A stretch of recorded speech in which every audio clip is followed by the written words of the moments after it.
This millennial managed to save 100,000 Singapore dollars before the age of 30, all on an average income and with no family help. He's now in his mid-30s.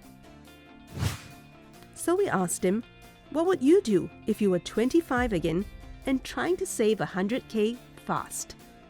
Hi, my name is Ruiming. I'm the co-founder of this page called The Woke Salaryman. So we do like cute financial comics that kind of touch on everything from personal finance to your career to macroeconomics to global issues. So I think the first tip, right, is that as a young person, your greatest asset is time, right? Not just time in the sense when financial bloggers say, oh, you have time to compound your money because of investments, but also time to build your skills and your experience when it comes to your career. If I were 25-year-old today, I think like in an ideal situation, I would have side hustles that it allows you to acquire skills that if you pick correctly can actually benefit you in your main job. So for example, even though I learned all these skills outside of copywriting, it eventually helped me pivot to become a content creator versus just being a pure copywriter. When I graduated in 2013, I was in the creative industry. Back then, I was primarily like a copywriter, but I could also do video editing. I could do a little bit of Photoshop, do GarageBand and all those like audio recording stuff. That was a big deal, back in the day.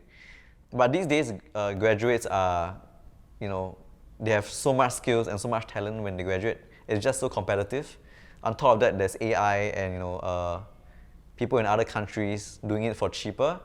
So while it is ideal to have a side hustle, we must also acknowledge like how difficult it has become. If you get started on investing, right, your wealth has more time to compound. I would say like investing these days is easier. It's easier because there are a lot more tools available. It's a lot more easier to, let's say, invest regularly. The technology is there. In the past, you had to go through like a whole bunch of like convoluted steps to actually get to an investment broker. The main difficulty here that I feel Gen Z faces is actually over-information. This is as compared to someone who follows, let's say, a YouTuber or influencer for stock tips.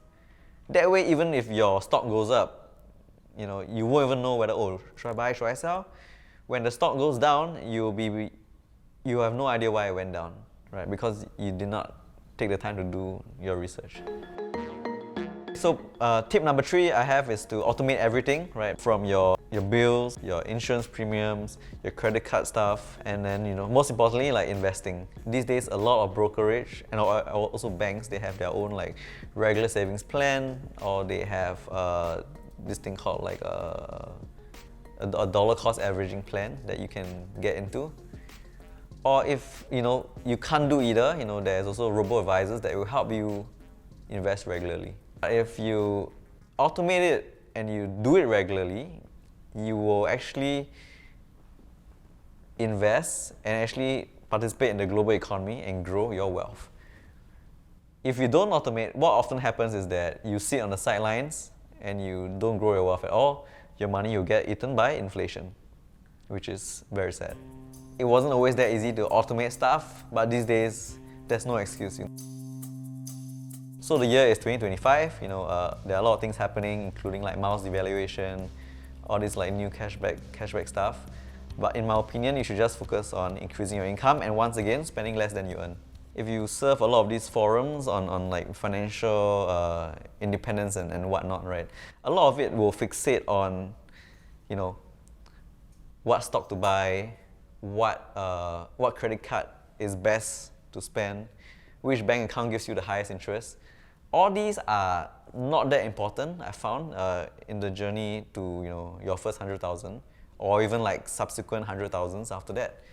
Actually, some of these information can actually be distracting. For example, you might spend extra money just to qualify for a certain amount of like bonus on your credit card, and that actually depletes your wealth instead of actually increasing it. What I found more useful is to focus on increasing your income. Your income will be the main driver of wealth. For the first 100,000, all the way up to the first $1 million that you have.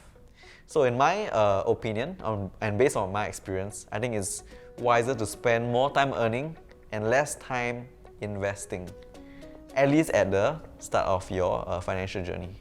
So I feel that if you can resist, peer pressure, that's actually like a form of financial superpower. Consumerism, I think the tide of consumerism has only gotten stronger. Marketing has become more targeted, more persuasive. We live in a society where we're always like bombarded by messages telling you to buy stuff. The way the internet is looking, it's far better to be a creator than just a pure consumer. So learn how to create something. If you can control your hobbies, try not to like anything too expensive.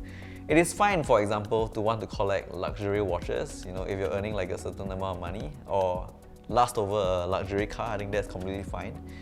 But if you don't have the earning ability to do that, it actually can get quite miserable, because can you imagine you can spend your whole life, lusting over like a Lamborghini or a Porsche, but never be able to afford it. Why not, look into something like bird watching? Bird watching is free, obviously the camera gear is not, but it'll still be cheaper than a luxury car.